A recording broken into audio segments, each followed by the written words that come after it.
तो दोस्तों, समाजवादी के घर घर तक संदेश पहुंचाने वाले मृत्युंजय, अनुज बोस, राकेश रुद्र, अजीत, शिवम, समाजवादी अखिलेश आजाद। तो दोस्तों, समाजवादी के घर घर तक संदेश पहुंचाते हैं और समाजवादी के एक सच्चे सिपाही के रूप में कार्य करते हैं। दोस्तों, जय समाजवाद। हर गली मोहल्ला में हलाबा, साइकिलिए के यहाँ बोलबाला बा, हर गली मोहल्ला में हलाबा, साइकिलिए के यहाँ बोलबाला बा।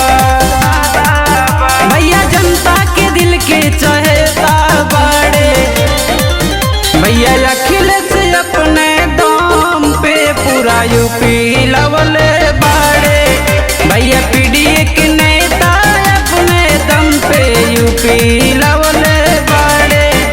अखिलेश भैया जिंदाबाद, जिंदाबाद, जिंदाबाद। समाजवादी पार्टी जिंदाबाद, जिंदाबाद, जिंदाबाद। पीडीए के नेता अपने दम पे यूपी लवले, हर जगह बा साइकिलिए के लहर, गाँव भी चमकेला जैसे शहर,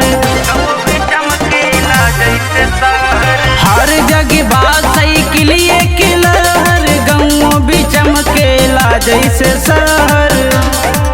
27 में भैया जियावा तोड़,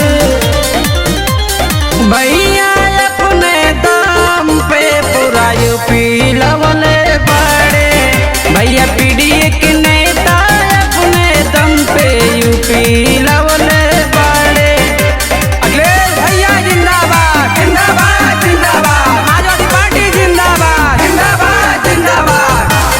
भैया अखिलेश अपने दम पे पूरा यूपी लवले, भैया गरीबन के साथ रहेले, बड़े बड़े काम चुटकी में करेले, भैया गरीबन के साथ रहेले, बड़े बड़े काम चुटकी में करेले। भैया जनता के दिल के चहेता बड़े, भैया अखिलेश अपने दम पे पूरा यूपी लवले बड़े, भैया पीडीए के नेता अपने दम पे यूपी लवले बड़े। तो दोस्तों, समाजवादी के घर घर तक संदेश पहुंचाने वाले मृत्युंजय, अनुज बोस, राकेश रुद्र, अजीत, शिवम, समाजवादी अखिलेश आजाद। तो दोस्तों, समाजवादी के घर घर तक संदेश पहुंचाते हैं और समाजवादी के एक सच्चे सिपाही के रूप में कार्य करते हैं। दोस्तों, जय समाजवाद। हर गली मोहल्ला में हलाबा, साइकिलिए के यहाँ बोलबाला बा, हर गली मोहल्ला में हलाबा, साइकिलिए के यहाँ बोलबाला बा।